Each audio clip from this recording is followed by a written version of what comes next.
الشيطان الرجيم. بسم الله الرحمن الرحيم. للذين يؤلون من نسائهم تربص 4 أشهر فإن فاءوا فإن الله غفور رحيم وإن عزموا الطلاق فإن الله سميع عليم. ربط د مخکې سردار چې مخکې قسم په باره کې خلقو غلطي کوله د هغې نشاندهي وکړه. د هغې نه مخکې د حیض په باره کې د جاهلیت د زمانې د خلقو غلطیانې وي، د هغې تذکره یې وکړه. نو اوس د زنانو د حق تلفی بل یوه مسله بیانوي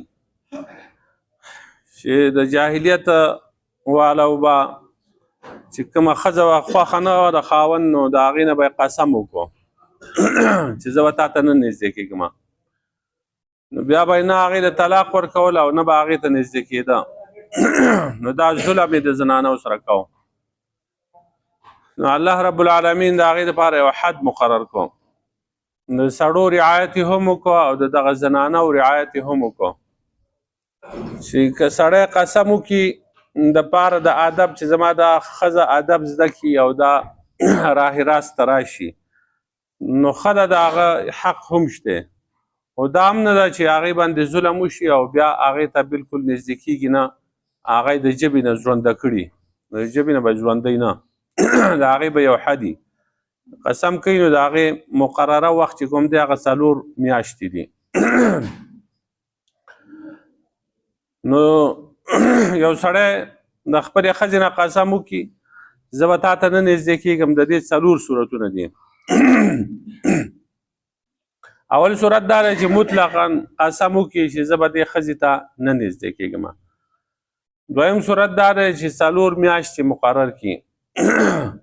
چې 4 میاشتې به زه دې ښځې ته نه نږدې کېږم. دریم صورت دا دی چې د 4 میاشتو نه سیوا وخت مقرر کړي، 5 میاشتې، 6 میاشتې، 8 میاشتې یا 1 کال به زه تا ته نه نږدې کېږم، خپلې ښځې ته وایي. 4م صورت پکې دا دی چې د 4 میاشتو نه په کمه مدت هغه مقرر کړي او د هغې لپاره قسم وکړي زه به تا ته 2 میاشتې نه نږدې کېږم، 3 میاشتې دغسې. نو دا 4م صورت چې کوم دی چې د 4 میاشتو نه په کمه وخت کې د قسم کړ دی، نو دا شرعي ایلا نه ده. ایلا چې کوم دی هغه شرعي دې ته نه ویلی کېږي. نو که دغه وخت کې 2 میاشتې 3 میاشتې د قسم کړی و او دی هغه ټایم کې د خپلې ښځې ته نږدې نه شو،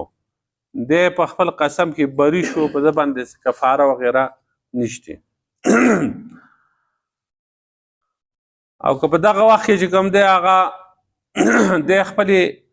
بیبي سره میلاو شو، نو قسم چې کوم دی هغه مات شو، د هغې کفاره به ورکوي، چونکې د قسم کړی زه به تا ته نه نږدې کېږم، اوس دی نږدې شو، قسم مات شو، نو د هغې به بیا کفاره ورکوي. او دا پاتې 3 صورتونه چې دي نو د هغې حکم دا دی چې داسې سړی به قسم هغه ماتوي او د دې کفاره به ادا کوي. اوس که 4 میاشتې وشوې او دا سړی د خپلې ښځې ته نږدې نه شو، نو بیا دا ایلا چې کوم دی هغه مؤثره شوه. خو د دې په حکم کې بیا د فقهاو اختلاف دی. د امام صاحب په نسبت باندې او بعضې نور ائمه چې کوم دی هغه وایي چې په دې صورت کې دا یو طلاق باین به شمارلی کېږي. 4 میاشتې وشوې پوره شوې او دی د خپلې بیبي ته نږدې نه شو، نو دا یو طلاق باین دی. اوس که دا سړی د خپلې ښځې سره بیا میلاوېدل غواړي، رجوع کول غواړي، نو نوی مهر به ورکوي او نوی نکاح به تړي،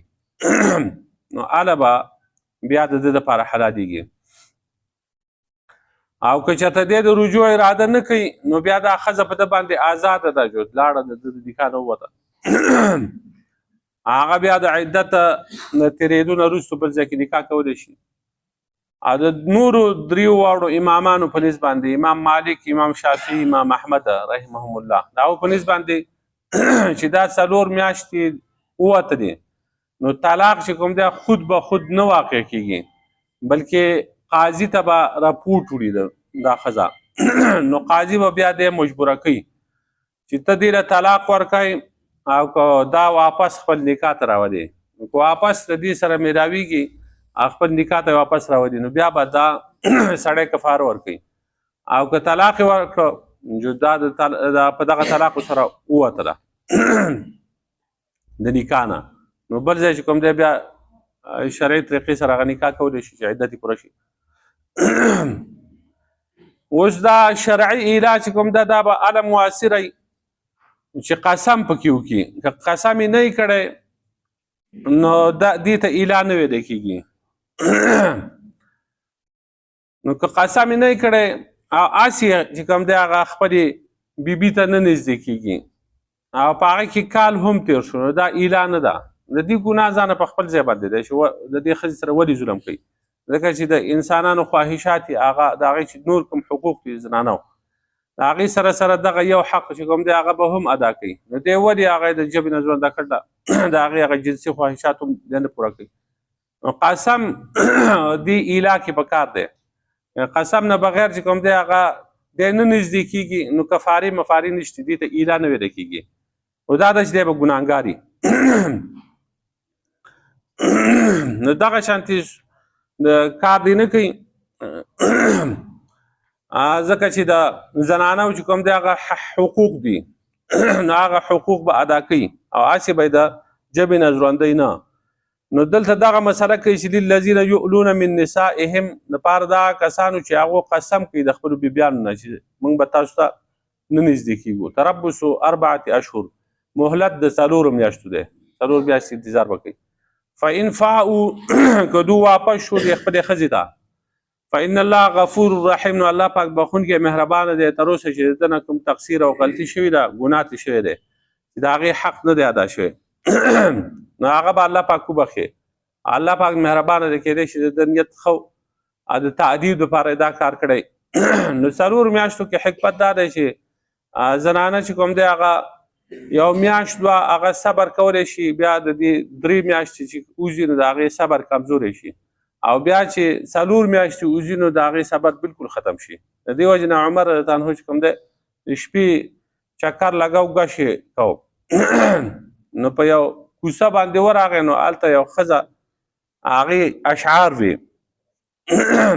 د خپل خاوند په جدایي کې اشعار وي هغه خاوند چې کوم دی هغه په عراق کې جهاد کو فوجي و مجاهد و هلته تللی و او وخت یې ډېر شوی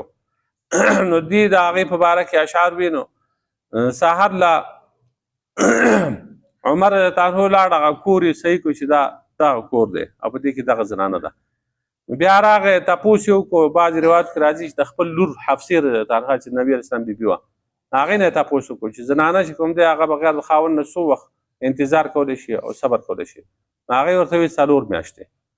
نو 4 میاشتې نه اخوا چې کوم دی هغه بیا ظلم دی چې هغو سره نه میلاویږي د دې وجې نه فقهاو لیکلي چې 4 میاشتو کې خامخا د خپلې بیبي سره میلاوېدل پکار دي که په دې کې هم میلاو نه شو نو هغې ته هغه خپل حق چې کوم دی هغه میلاو نه شو نو فإن فاؤوا که دوی واپس شو فإن الله غفور رحیم یقینا الله پاک بخونکی مهربانه دی وإن عزموا الطلاق او که دو عزم د طلاق وکړو دو اراده پخه اراده د طلاق وکړه چې نه میلاوېږم ورسره بس ما قسم کړ دی او زه ورله طلاق ورکوم فإن الله سمیع علیم نو یقینا الله پاک اورېدونکی دی او پوهه دی چې د طلاق اراده وکړه طلاق یې ورله ورکړه جو بس ختمه شوه او امام صاحب په نس باندې خو طلاق ورکولو الفاظ ضرورت نشته خو چې دا وخت تېر شو 4 میاشتې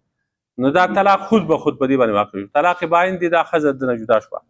په طلاق باینو سره نو بیا به چې بیا یې ورسره نکاح کوي نو د هغې دپاره چې کوم دی نوی مهر مقررول او نوی نکاح تړل دا پکې شرط دی